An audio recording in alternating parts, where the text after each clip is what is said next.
इस वक्त की बड़ी खबर, पहलगाम हमले के बाद दिल्ली में बैठकों का दौर जारी है और प्रधानमंत्री मोदी की अध्यक्षता में सीसीएस की बैठक। पहलगाम हमले के बाद सीसीएस की दूसरी बैठक हुई। गृह मंत्री अमित शाह, रक्षा मंत्री राजनाथ सिंह शामिल, तो केंद्रीय कैबिनेट की भी बैठक होने वाली है प्रधानमंत्री नरेंद्र मोदी की अध्यक्षता में। पहलगाम हमले के बाद हुई कैबिनेट की पहली बैठक। कैबिनेट के फैसलों पर दोपहर 3 बजे प्रेस कॉन्फ्रेंस भी होगी। हो सकता है कि तमाम सवालों के जवाब हमें उस वक्त मिल जाए जब प्रेस कॉन्फ्रेंस की जाएगी। ये बेहद महत्वपूर्ण है सीसीएस की दूसरी बैठक। इसके अलावा बैक टू बैक 4 बैठकें जिसका सीधा असर आने वाले समय में पड़ता हुआ नजर आएगा। पहलगाम आतंकी हमले को लेकर कई तरह के फैसले लिए गए हैं। मुख्य तौर पर कई फैसले ऐसे जिसका सीधा असर दुश्मन देश पर भी पड़ता हुआ नजर आया, लेकिन देखा जाए तो वो करारा जवाब जिसका इंतजार अभी भी हर एक भारतीय कर रहा है। लेकिन अब देखने वाली बात होगी कि सीसीएस की दूसरी बैठक में और कैबिनेट की बैठक में और जो तमाम अन्य बैठकें हैं, चाहे आर्थिक मामलों को लेकर या अन्य मसलों को लेकर, उस पर क्या फैसला लिया गया है। क्योंकि कल भी बैठकों का दौर जारी था। संघ प्रमुख से भी प्रधानमंत्री नरेंद्र मोदी की मुलाकात हुई थी और वो बेहद महत्वपूर्ण थी और इसलिए कयास लगाए जा रहे हैं कि अब बहुत कुछ बड़ा होने वाला है। इतना बड़ा, इतना करारा जवाब दुश्मन देश पाकिस्तान जो कायर हरकतों से बाज नहीं आता, वो भविष्य में भारत पर आंख उठा के ना देखे, वो सपने में भी ना सोचे। जो उसने किया वो वाकई में कायरता थी। अब देखने वाली बात होगी कि प्रेस कॉन्फ्रेंस के दौरान क्या कुछ ब्रीफ किया जाता है, क्या कुछ कहा जाता है। ये बेहद महत्वपूर्ण है। सीसीएस की बैठक, कैबिनेट की बैठक, प्रधानमंत्री नरेंद्र मोदी के आवास पर प्रधानमंत्री नरेंद्र मोदी की अध्यक्षता में बैठक और कई महत्वपूर्ण मुद्दों पर चर्चा, कई महत्वपूर्ण फैसले लिए गए हैं। अब उनका इंप्लीमेंट बाकी है। अब देखने वाली बात होगी कि प्रेस कॉन्फ्रेंस के दौरान किस तरह से उसे ब्रीफ किया जाएगा जनता के सामने, देश की जनता के सामने, और एक करारा संदेश दुश्मन देश को देने की कोशिश की जाएगी। क्योंकि बौखलाहट, डर, कंपकपी साफ तौर पर वहां नजर आ रही है और इसलिए बौखलाहट से भरे हुए बयानबाजी भी जारी है। फिलहाल अभी भी कायरता जारी है, सीज़फायर का उल्लंघन किया जा रहा है, लेकिन हम चुप नहीं बैठेंगे क्योंकि हम छेड़ते नहीं हैं और अगर कोई छेड़ेगा तो फिर छोड़ेंगे नहीं। और उसी के मद्देनजर देखा जाए तो ये बैठक वाकई में बेहद महत्वपूर्ण मानी जा रही है और असर इसलिए भी पड़ता हुआ नजर आ रहा है। तमाम जिस तरीके के फैसले लिए जा रहे हैं और जो घटनाएं वहां पर घटित हो रही है, चाहे सिंधु जल समझौता को रोकने की बात हो, शिमला समझौते को रोकने की बात हो, तमाम अन्य फैसले लेने की बात हो, पाकिस्तान के जो शेयर्स है उसमें भी गिरावट दर्ज की गई है। इस तरह के कई ऐसे नेगेटिव बिंदु जो है वो निकलकर अब पाकिस्तान से सामने आ रहे हैं। जनता तो त्राही त्राही कर ही रही है और वैसे भी गरीबी की मार झेल ही रहा है और अब जो जल स्ट्राइक की है उसका असर भी पड़ने लगा है और जो उसने भारत के साथ किया पूरी दुनिया देख रही है। बेहद महत्वपूर्ण जानकारी, 4 बड़ी बैठकें, अब होगा सबसे बड़ा फैसला। क्या कुछ निकलकर सामने आएगा, बहुत जल्द साफ हो जाएगा। लेकिन अब देखने वाली बात होगी, जो प्रेस कॉन्फ्रेंस होगी उसका इंतजार है। उस प्रेस कॉन्फ्रेंस के दौरान क्या कुछ ब्रीफ होगा ये भी देखने वाली बात होगी। बेहद महत्वपूर्ण जानकारी, बैठक हो चुकी है सीसीएस की दूसरी बैठक। पहलगाम हमले के बाद कई महत्वपूर्ण मुद्दों पर चर्चा हुई, कई महत्वपूर्ण फैसले लिए गए हैं और अब पाकिस्तान के शेयर बाजार में भी भारी गिरावट दर्ज की गई, ये भी जानकारी मिलती हुई नजर आ रही है। डर, त्राहिमाम, बौखलाहट पाकिस्तान देश पर तो नजर आ ही रहा है, लेकिन आर्थिक मंदी की जो वो मार झेल रहा है उससे जुड़ी हुई ये खबर भी मिल रही है। और दूसरी तरफ प्रधानमंत्री नरेंद्र मोदी की अध्यक्षता में सीसीएस की पहलगाम हमले के बाद दूसरी बैठक संपन्न, कैबिनेट की बैठक संपन्न और ये देखने वाली बात है कि अब प्रेस कॉन्फ्रेंस के दौरान क्या कुछ ब्रीफ किया जाएगा। बेहद महत्वपूर्ण जानकारी आप तक पहुंचा रहे हैं। क्या कुछ फैसले लिए जा सकते हैं ये भी देखना दिलचस्प होगा क्योंकि बहुत कुछ बड़ा होगा, लेकिन एक अपनी स्ट्रैटेजी के अनुसार।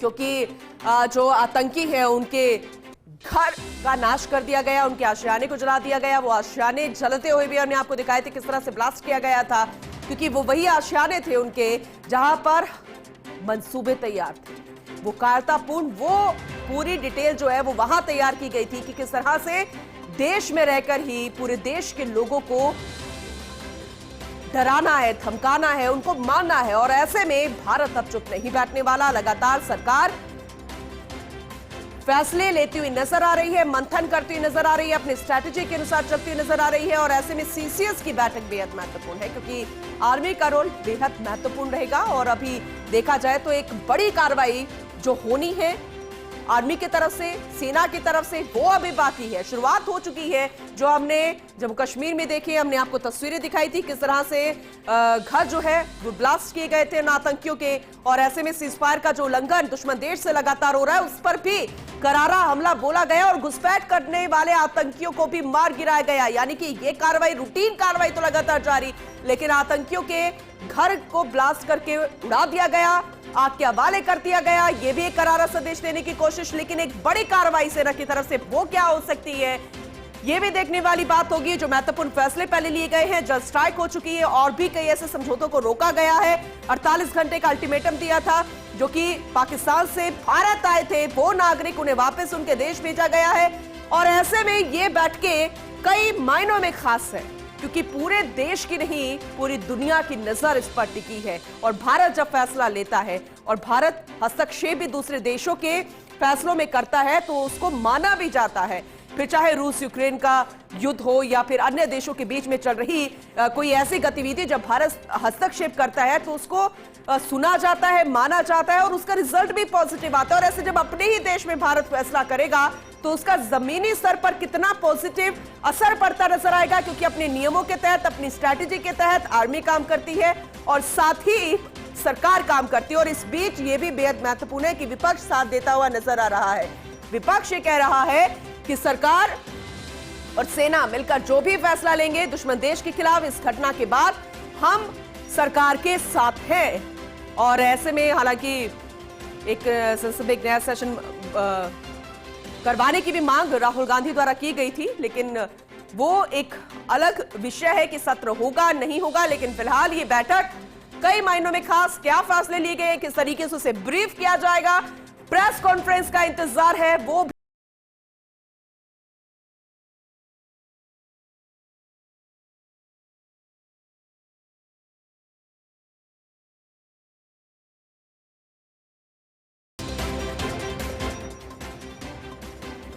तो आज तस्वीरें हमने आपको दिखाई थी प्रधानमंत्री आवास के बाहर, जब लगातार दिग्गज पहुंच रहे थे, बैठकों का दौर जारी था। रक्षा मंत्री राजनाथ सिंह ने प्रधानमंत्री मोदी से भी मुलाकात की।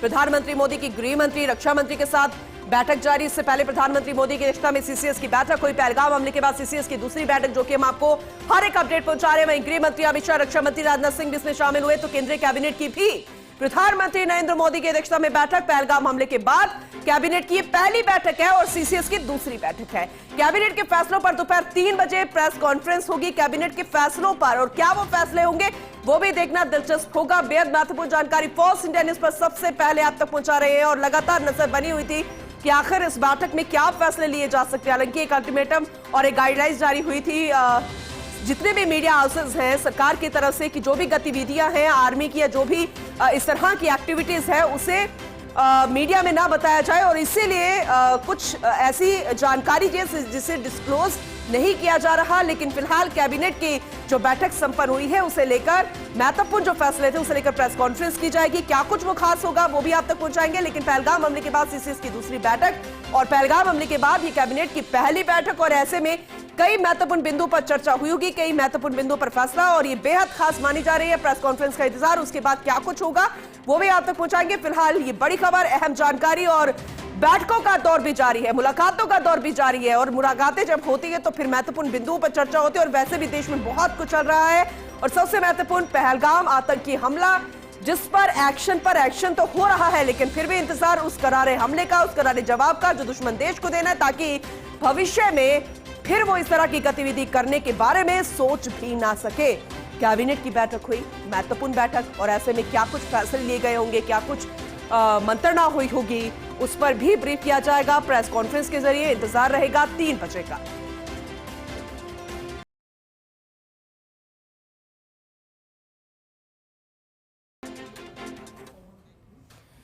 तो 3 बजे प्रेस कॉन्फ्रेंस होगी और क्या कुछ रहेगा, क्योंकि बैठकों का दौर, मुलाकातों का दौर प्रधानमंत्री आवास पर लगातार जारी है।